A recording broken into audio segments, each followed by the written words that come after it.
भाग्य पहले से तय है या बदल सकता है? श्री कृष्ण क्या कहते हैं? स्वागत है आपका GKM मोनू स्टोरी में, जहां हर कहानी जिंदगी बदलने का संदेश लाती है। आज हम सुनाने जा रहे हैं एक ऐसी कथा जो आपको भाग्य और कर्म का गहरा अर्थ समझा देगी। बहुत समय पहले की बात है। राज्य द्वारका। राजा श्री कृष्ण स्वयं। दूर एक गांव में एक ब्राह्मण रहता था। नाम था धर्मदत्त। पढ़ा लिखा था, ईश्वर का उपासक था, लेकिन उसके जीवन में दुखों की कोई कमी नहीं थी। उसका घर टूटा फूटा था, परिवार भूखा सोता था और वह खुद भी रोज मंदिर जाकर एक ही प्रार्थना करता, हे प्रभु, जब आप सबका भला करते हैं तो मेरा भाग्य इतना बुरा क्यों है? गांव वाले उसे आलसी कहते, क्योंकि वह कोई काम नहीं करता था। वह कहता, जब भगवान खुद मेरे भाग्य में सुख नहीं लिखे तो मैं क्या करूं? लेकिन एक दिन उसके जीवन में बदलाव आया। उसे सपना आया जिसमें स्वयं श्री कृष्ण ने कहा, धर्मदत्त, द्वारका आओ, तुम्हारे सभी प्रश्नों का उत्तर तुम्हें मिलेगा। धर्मदत्त तुरंत द्वारका पहुंचा। राजमहल में पहुंचकर श्री कृष्ण के सामने हाथ जोड़कर बोला, प्रभु, क्या भाग्य पहले से तय होता है? क्या मैं कभी सुखी हो सकता हूं?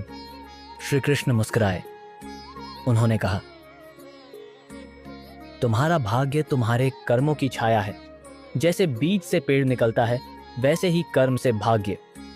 धर्मदत्त फिर बोला, लेकिन प्रभु, मैंने तो पूजा पाठ में जीवन लगा दिया, फिर भी दुख क्यों?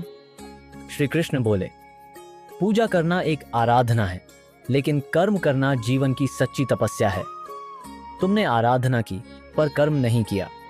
अब एक आखिरी अवसर है। जाओ हिमालय की ओर, वहां एक गुफा है, उसमें प्रवेश करो और जो भी पहला व्यक्ति मिले उससे अपने प्रश्नों का उत्तर मांगो। धर्मदत्त हैरान था पर चल पड़ा। कई दिनों की यात्रा के बाद धर्मदत्त उस गुफा तक पहुंचा। अंदर अंधेरा था, ठंड थी और एक वृद्ध साधु ध्यान में लीन थे। धर्मदत्त ने प्रणाम किया और सारी बात बताई। साधु ने आंखें खोलीं और बोले, बेटा, भगवान ने तुझे अवसर दिया है, पर उत्तर तभी मिलेगा जब तू सवाल करना छोड़ेगा और अनुभव करना सीखेगा। धर्मदत्त बोला, मैं नहीं समझा। साधु मुस्कुराए और बोले, तू आज से गुफा में मेरे साथ सेवा कर। लकड़ी लाना, भोजन बनाना, ध्यान करना, यही तेरा मार्ग है। तू 1 वर्ष तक कर्म करेगा, तब तुझे उत्तर मिलेगा। धर्मदत्त ने पहली बार मेहनत शुरू की। उसने जंगल से लकड़ियां लाईं, पहाड़ से पानी ढोया और दिन रात ध्यान में बैठा। धीरे धीरे उसकी सोच बदलने लगी। उसे दूसरों की मदद करके खुशी मिलती, अपने परिश्रम से भोजन बनाकर संतोष होता। 1 वर्ष बाद साधु बोले, अब तू श्री कृष्ण के पास लौट जा, अब तुझे उत्तर मिलेगा। धर्मदत्त द्वारका पहुंचा और श्री कृष्ण के सामने नतमस्तक हुआ। श्री कृष्ण बोले, अब बताओ धर्मदत्त, तुम्हारा भाग्य कैसा है? धर्मदत्त मुस्कुराया। उसने कहा, प्रभु, अब मुझे समझ आ गया कि भाग्य कोई लिखी हुई लकीर नहीं है।